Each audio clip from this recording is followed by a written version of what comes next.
Welcome back, everyone, to a whole new Dumb Laws from the Grave. I'm your host, Grave Knives, coming to you from the Grave's Court. And today's episode, we're going to be examining a law from Washington State. And it's a mutual combat law. And it stumbled across me. It presented in a news story. It popped back up. And this is actually a conversation of this law has gone on for some time now. Doing research, I found that, it's been around for quite a while, at least the concept of it is. Now, in this Dumb Law episode and every Dumb Law episode upcoming, my goal is to actually look into it and see if these laws are legit. Are they real, or are they just media hokey bullshit? Which is very possible. I mean, hell, the whole series of Dumb Laws that I did before, so many of those laws were either outdated or extremely opinionated. And so let's kind of like see. I'm going to try to look past that, see how legit, these claims are. So like I said, today is Washington, and it's going to be about the mutual combat law. So with that all being said, let's see what they got. Okay, so here we get going with actually the article that I popped up in front of me that made me catch my eye, and I was like, mutual combat law in Washington lets two people have a consensual street fight if cops referee. That sounds pretty damn interesting to me. Very interesting. But you get into it and you read a little bit. I'm not going to try to really read the article here because it's about what I did last time. That's not the goal. But basically in this, it says that if you consensually agree with someone to have a fight, and there's a cop, according to this, that a cop will, it's okay if a cop says, yeah, go for it, guys. So anyways, or gals, I guess whoever wants to fight. I imagine that's probably not a cross-gender thing either, that I doubt that flies. I'm just saying. I'm not saying it should. I'm just saying. I doubt that's one of the issues. But here's another article where it says law in Washington, with police officers, a referee, legal street fighting. Sorry, I had it all scrolled down. Anyways, it says back in the 50s and 60s, people used to engage in rumbles when they had unresolved disagreements. So, again, I just browsed through that, and it basically says the same thing. No knives, no guns, stuff like that. Obviously no weapons. But it's just good old fisticuffs. And, so I was like, this is the law that I want to check into. Now, I did my best to look into legislation. All right, I'm sorry. But if you've never looked at legislation before, like an actual legislative document with laws and the statutes and all that, oh my God. Like this is a PDF right now that is like 342 pages long. Yeah, I have a job, I have kids, I don't have that time. This is actually almost something that you would want to get a lawyer for, just to look up this one simple answer. But we're going to rely on other elements, other corners of the internet. However, there is one of the first sites that I came across and I found was actually lawyers.com that had one of the first ones that had it wasn't just an article talking on hearsay, what the article reports, because the way the media could put it could be exactly like one of the old laws that we read from the old series that was just it was just bent enough, just to where like there was a little gap to where they could change something and be like, oh, this is so legal. Maybe because it hadn't been removed from the books, because it had been so long since someone tried to enact it. Now, the question this individual asked, who was apparently from Western Australia, which kind of gets me. I'm like, damn, what was a person in West Australia asking about fist fighting in Washington? Who knows? Maybe they were doing a paper.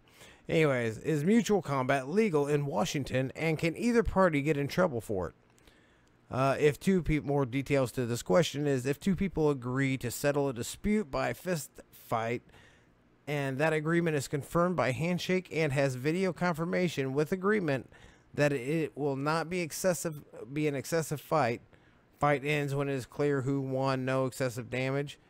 So that's basically the question of, is it legal? And they got an answer from an Edmund P. Allen Jr. from the law office of Edmund P. Allen Jr. PLLC. A consensual mutual combat situation is usually a defense to an assault charge.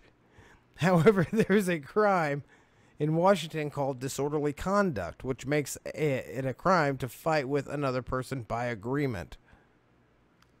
So disorderly conduct. Okay, so that actually, comes from a lawyer, and it's pretty sound advice. It's, it seems like the individuals know what they're talking about. From there on, no, I didn't find a whole lot beyond that, but I did find some more pieces of information. One of them came from Reddit, actually, where someone asked the question: mutual combat is legal in Washington. You and I can declare ourselves fighting and beat each other up lawfully. Do we get immunity from liability for injuries when we fight? Asking for a friend. And actually, I doubt they're asking for a friend, but that's a great question. Are we no longer liable since we have both agreed legally? So the response, and this is why we're reading this, is the response here comes from someone who claims that they were a cop, or that they are or were at some time. And it says cop here.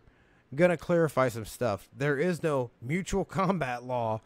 There has not been for a long time. Washington State is simply written in such a way, Washington law, state law, is written in such a way that excluding domestic relationships,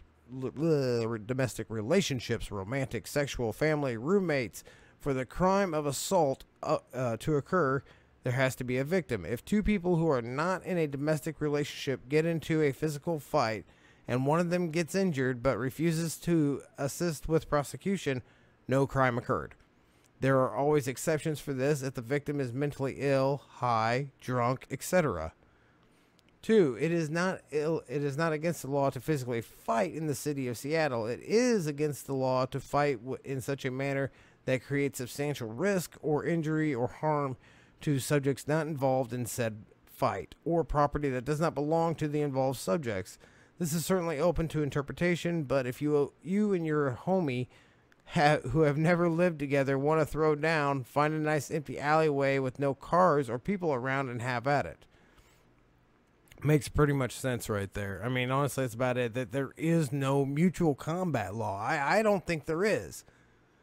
I definitely don't. I mean, especially going through this, reading off the lawyers, reading off of a supposed cop, but the person seems like they know what the hell they're talking about, and what they're saying makes pretty damn good sense. I don't believe that, that it is, but again, we go deeper into, let's see what else I've got here. Disorderly conduct. Now, this is actually I don't know if I want to say it in abbreviated. It's got to be an abbreviated version of the actual statutes and the legislation. But disorderly conduct, intentionally engages in any conduct which tends to or does disturb public peace, provoke disorder, engage the safety of others. Now, this is going off of what the lawyer said, disorderly conduct. Intentionally disrupts any lawful assembly or meeting of persons without lawful authority. Intentionally obstructs vehicular or pedestrian traffic without lawful authority. Any person who violates this section shall be guilty of a misdemeanor. So, and then there's other stuff that it goes on to, but that has nothing to do with our topic. So far, there is really nothing that I have found that even says that mutual combat is a law, except when you go to Wikipedia, which I know, right? Wikipedia. But it's got fair information sometimes to it. So anyways, mutual combat, a term commonly used in U.S. courts, occurs when two individuals intentionally and consensually engage in a fair fight, while not hurting bystanders or damaging property. This is not an official law There is not an official law that forbids mutual combat in the United States. There have been numerous cases where this concept was successfully used in defense of the accused. In some cases, mutual combat may nevertheless result in killings. Now, that sounds kind of shady. That sounds like it could, that sounds possibly like you're using weapons. Or, someone's beating you to the sense that you're brain dead. Or worse, choking on your own blood, collapsed lung. There's just so many things. But notable examples is that in 2012, the MMA fighter Phoenix Jones, hit the headlines engaging in mutual combat. A video of the fight went viral. The Seattle Police Department, oh come on, later defended their officers for not intervening. Now, if you haven't seen the video, I'm not going to play because it's like an 8-minute video. And the quality looks, I mean, I don't know. I was actually kind of surprised. I'm like, damn, I thought we had better cameras back in 2012, but apparently not. It was pretty pixelated. But you could still see clearly what was going on. It just wasn't no high def like you have today, no 4K.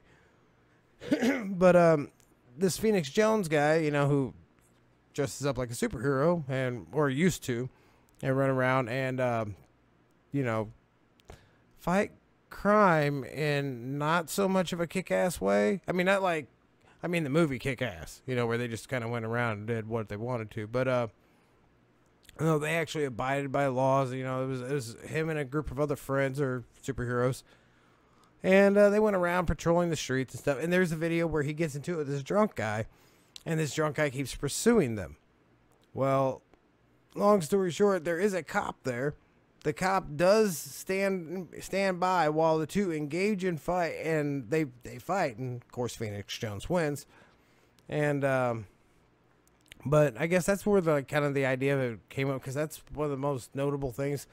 Some Gabriel Aubrey and Oliver Martinez guy. I don't know. It's like some kind of what is he? A French something? A French film actor, and this guy is a Canadian model. So.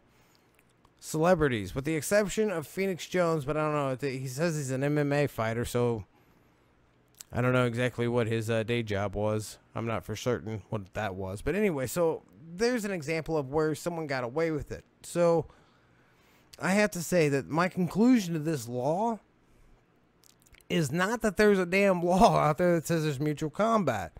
If you just so happen to be two people who are clearly not in a domestic relationship, and you can agree to have a fight, and if you can find a cop who isn't going to be like, yeah, go ahead and fight, and then wait till you're done beating the hell out of each other and arrest your ass for domestic conduct or disorderly conduct. But yeah, I think the cop, the person on Reddit said it best. You know, if you want to fight, go find an alleyway somewhere where no one's around and have it there. But beyond that, don't expect, you know, if you've seen the mutual combat law, don't think that you can run up and, you know, be like, hey, officer, me and this guy's going to throw down real quick. Pop, pop, pop. I'm telling you, they're just going to be like, well done, guys. Both of you put your hands behind your back. Why wouldn't they? I don't know. But again, though, it does say that, you know, you guys would have to, that someone would have to press charges. That's another thing about it as well. That if you do actually have someone that you trust, that, you know, oh, well, if I beat the shit out of this guy, is he really not going to press charges afterwards when he's all pissed because he lost the fight? You know, that's a gamble in itself right there. So I would expect most people would probably turn around and probably, I'd say about 50% at least, maybe a 60% chance at the least of, you know, probably having that happen. Anyways. This was our first return episode of Dumb Laws, the mutual law combat. I hope you enjoyed it. Thank you for coming along for the journey. And until next time, I'll see you then.